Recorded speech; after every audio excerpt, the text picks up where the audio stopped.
गुजर गया वो वक्त जब तेरी हसरत थी, अब तो तू खुदा भी बन जाए तो तेरा सजदा ना करूं। नमस्कार, मैं सुमित पाठक। कैसे हो मेरे प्यारे बच्चों? उम्मीद कर रहा हूं बहुत अच्छे होगे और आपकी तैयारी बहुत शानदार चल रही होगी।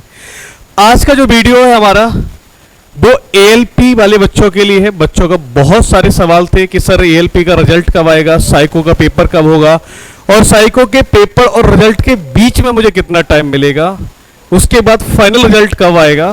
तो मैंने एक इस पर डीप रिसर्च की बच्चा।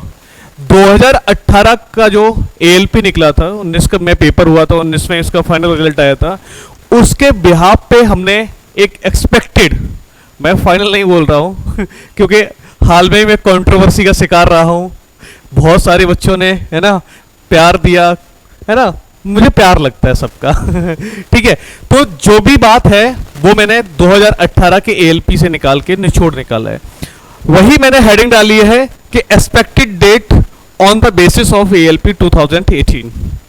मेरे प्यारे बच्चे, पहले मैं आपको वो डेटा दिखा दे रहा हूं जो 2018 में रहा था। इसका जो रिजल्ट डेट थी वो 5 अप्रैल 2019 में थी। ये थोड़ा डिले होके चला था, बहुत सारे रीजन थे इसके।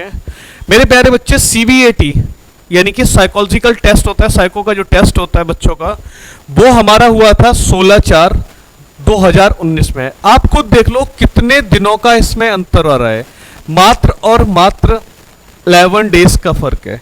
उसी के बिहाफ पे मैंने सारी की सारी बातें निकाली हैं। आंसर की लास्ट समेशन का जो टाइम था वो 14 मई 2025 थी। बात समझ में आई?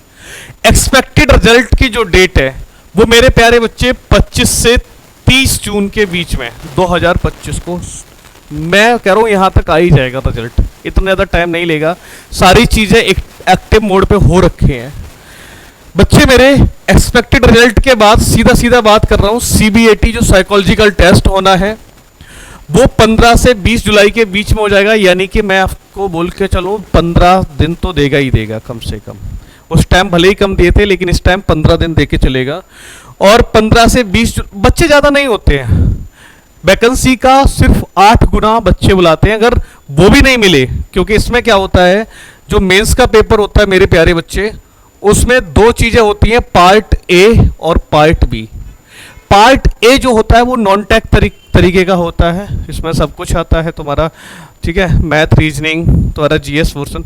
और जो पार्ट बी होता है, ठीक है, उसमें आपका यानी कि ट्रेड से रिलेटेड होता है। तो बच्चे पार्ट बी को ना क्वालिफाई भी नहीं कर पाते, इसीलिए क्या होता है कि कम बच्चे मिल जाते। कई ऐसे जो ना जिन्होंने 6-6 गुना बच्चे बुलाए हैं, ठीक है। फाइनल रिजल्ट की एक एक्सपेक्टेड डेट मैं आपको बताऊं, अगस्त के फर्स्ट वीक तक ये फाइनल हो जाना चाहिए, ठीक है। अब बात आ रही है बच्चों के दिमाग में एक चलता है, सर साइको टेस्ट, यानी जो बच्चे क्वालिफाई कर गए, जिन्हें लग रहा है आंसर की आ चुकी है, बच्चों ने देख लिया है, तो बच्चों के दिमाग में एक चलता है कि सर यानी कि साइकोलॉजिकल टेस्ट में नेगेटिव मार्किंग तो नहीं होती है, मुझे क्वालिफाई करने के लिए ऑल ओवर 42% चाहिए, या इंडिविजुअल मतलब हर एक जो होता है ना, टेस्ट 1 टेस्ट 2 5 तक होते हैं, उन सब में या तो इंडिविजुअल चाहिए या तो मेरे को ऑल ओवर चाहिए। तो वो सारी की सारी बात मैं यहाँ पे आपसे करने वाला हूँ बच्चा, ठीक है। यानी कि एक बात गांठ बांध लो कि इसमें कोई भी नेगेटिव मार्किंग नहीं होती है, बिल्कुल भी, ठीक है।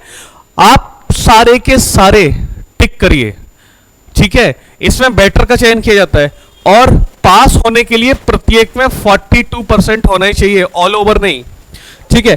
कौन कौन से चीजें होती हैं, कौन कौन से पेपर होते हैं, मतलब पेपर तो एक ही होगा, कौन कौन से टेस्ट होंगे। तो पहला होता है मेमोरी बेस, आपको बहुत सारी चीजें दिखाई जाएंगी, फिर आपकी मेमोरी देखी जाएगी, बहुत सारे डायग्राम दिखाए जाएंगे। फिर होता है फॉलोइंग डायरेक्शन टेस्ट, आपको इसमें भी पर्टिकुलर में 5 बनते जाके, बैटरी टेस्ट वगैरह। फिर आता है डीप परसेप्शन टेस्ट, इसके बाद आता है कंसंट्रेशन, तुम कितना कंसंट्रेट कर पाते हो, यानी जब आप लोको पायलट बनने जा रहे हो, आपको ट्रेन चलानी है, कितने कंसंट्रेशन से चलाते हो, किस डायरेक्शन में मूव कराना है, आपकी मेमोरी कितनी शार्प है, ठीक है। और अगला है परसेप्चुअल स्पीड टेस्ट, यानी कि आपको बहुत सारे नंबर दिखाए जाएंगे एक साथ, उनमें से आपको चयन करना होगा, ठीक है मेरे बच्चे। अब इसके बाद क्या बनता है, टी स्कोर। टी स्कोर का इनका जो फॉर्मूला है वो है 50 + 10 x minus mean upon standard deviation, SD जिसको हमने लिख दिया है, ठीक है। तो बच्चे मेरे, अगर आप में से किसी भी बच्चे का है ना एएलपी का पेपर दिया है, आपका क्वालिफाई है या नहीं है, या नॉर्मलाइजेशन मिलेगा कि नहीं मिलेगा पार्ट बी के लिए, तो इस तरह का कोई भी सवाल आपके दिमाग में अगर चल रहा है, या रेलवे की किसी भी खबर के लिए, या एसएससी में जिस भी तैयारी कर रहे हो, मैं वनडे एग्जाम को पूरा टारगेट करके चलता हूं बच्चा, कोई भी आपके दिमाग में सवाल चल रहा हो तो आप मेरे कमेंट बॉक्स में डालिए और मैं आपको उस पर डीप एनालिसिस, डीप रिसर्च करके आपसे बात करूंगा, ठीक है बेटा। मिलते हैं फिर अगली वीडियो में, तब तक के लिए थैंक यू, जय Hind, bye bye, take care, love you all.